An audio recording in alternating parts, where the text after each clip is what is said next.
Hey, it's me. It's a nice August Saturday, about 2 p.m.-ish.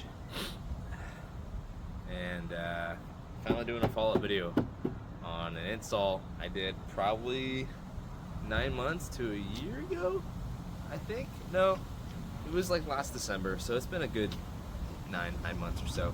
I did the Rugged Rocks engine mount install, motor mount install, same thing, on this guy. This is my 2002 Xterra factory supercharged 5-speed 4x4 car. Oh, cool, an F100. Again, there's no documentation on this thing in the ether at all on YouTube or anything. God damn, that's a big ass truck. All right. So anyway, motor mount install video, as you guys saw, was crazy. It was incredibly difficult, pain in the ass. Had to make some custom tools, and I said somewhere in the video that I would do a follow-up on the performance of them, see if there's any change to how much the motor doesn't move, and overall just kind of review the product and see how it goes. Again, there's like very little documentation and or information from the internet on these guys. So without further ado, let's see how it does. All right, so this thing is fully cold right now. I haven't driven in a little, well, drove about 5 days ago, but I put about 2,000 to 3,000 miles on these motor mounts. So they're still relatively new, but broken in, it's at least 500 miles or so. I've towed my drift car with this thing, so they're doing pretty good. But let's go ahead and just give it a quick cold start and see how it performs. I will say that when I first got them, there were no vibrations, which was nice. So the break-in period really wasn't noticeable. And they didn't clunk at all once they settled, so it was nice. I didn't really actually notice a huge difference off the bat with NVH or vibrations, noise, and harshness, and all that good stuff.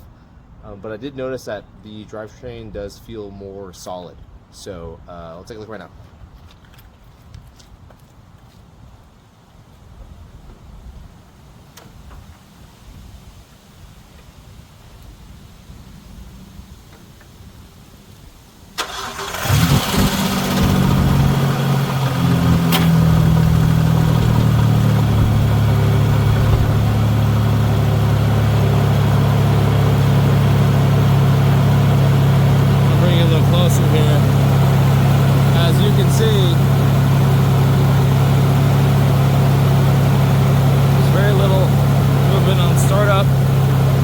Good,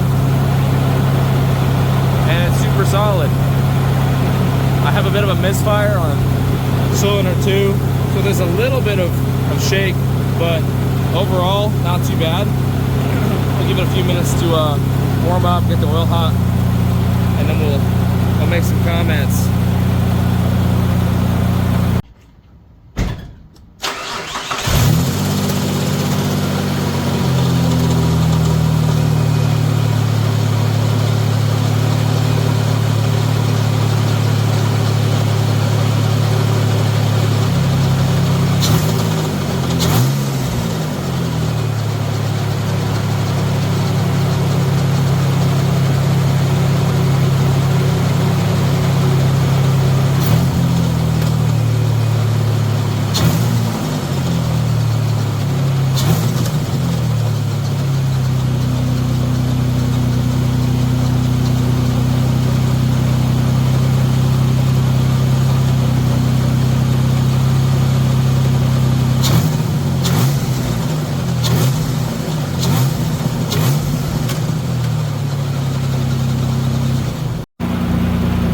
I do have to say, for those who are waiting for a second video or a follow-up video that never came due to the issues that I had, I did have a starter that was original to the car with 207,000 miles on it that was on its way out. It had a very weird issue where it would like to crank primarily when the car or the truck was banked on the right side. So the street next to my house here is banked pretty aggressively, so sitting at that angle would be fine, but out and about on flat ground it would not. I checked all the contacts, checked all the grounds. I found a ground, fixed it, didn't do much. Ended up just being a bad starter, so an internal contact was just wearing out, and just maybe the angle of the truck sitting helped a little bit, but not a huge difference. So that was a huge fucking mess. The exhaust manifold had to come out, the cat had to come out, oxygen sensors had to come out to get access to the starter, and you cannot see anything because it sits right parallel with the frame rail. I think I have some footage somewhere, and I will eventually make a quick kind of help guide, in a sense, video, probably after this guy. But yeah, that pretty much cut my follow-up video short, and I just never got around to it. Let's bring it back to the motor mounts.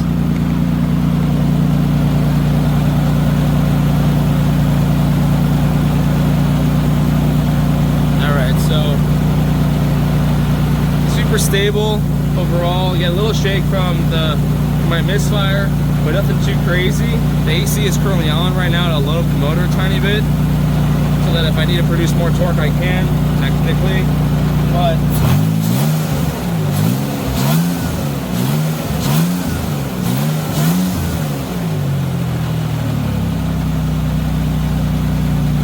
now there's a little bit of torque to the passenger side of the vehicle. The Rugged Rocks motor mount is on the I believe it's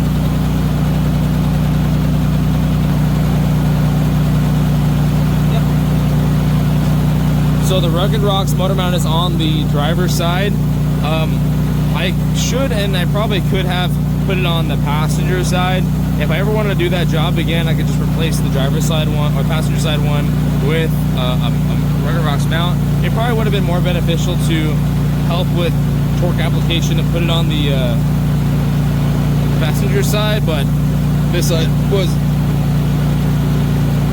easier for the mount to be installed in, and I only chose one replacement for that side because that's a common thing. You don't have to do both, just one for now. But technically, due to torque itself, if you're a mechanical engineer or you're a technician or a mechanic, it really doesn't matter which side you put it on, because it's applying the same amount of torque as it rotates to this side and this side, as the force vector is the same. So realistically, it doesn't make a huge difference. But as you see here, since the motor is a little bit warmer,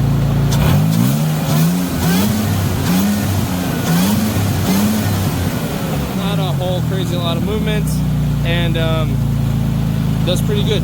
So is it worth like $150 or something like that for one mount? I would say sure. If you're interested in putting a little bit more torque to the ground, or you need more throttle response in a sense, then it could be great for you. I think over a stock mount, you're going to get less movement, so you're going to feel an effective more torque to the ground. For a regular consumer, probably doesn't make a huge freaking difference, in all honesty, but it does make it easier to install, especially on this driver's side for a 4x4 equipped car. So would I say it's easier and nicer?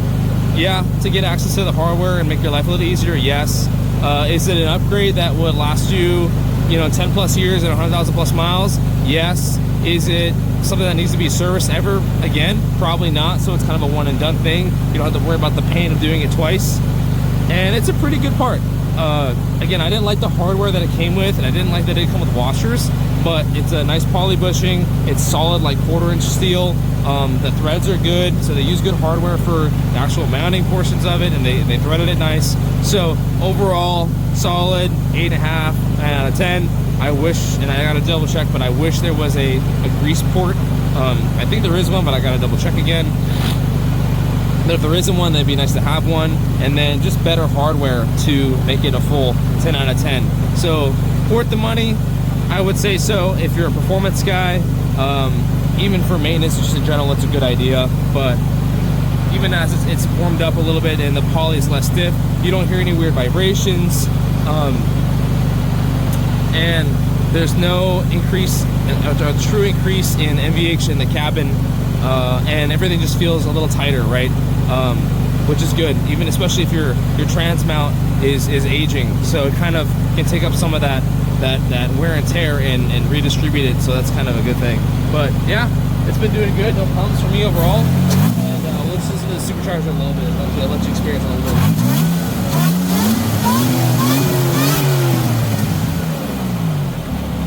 I love that. I'll never get enough of that. It's like my little baby Hellcat, but I'm not one of those people. So, alrighty. I hope this video helped you a little bit. And if you want to buy one or you have any questions, you can DM me, email me. Just don't bug me on the weekends. But I appreciate it. We'll see you next time. Thank you.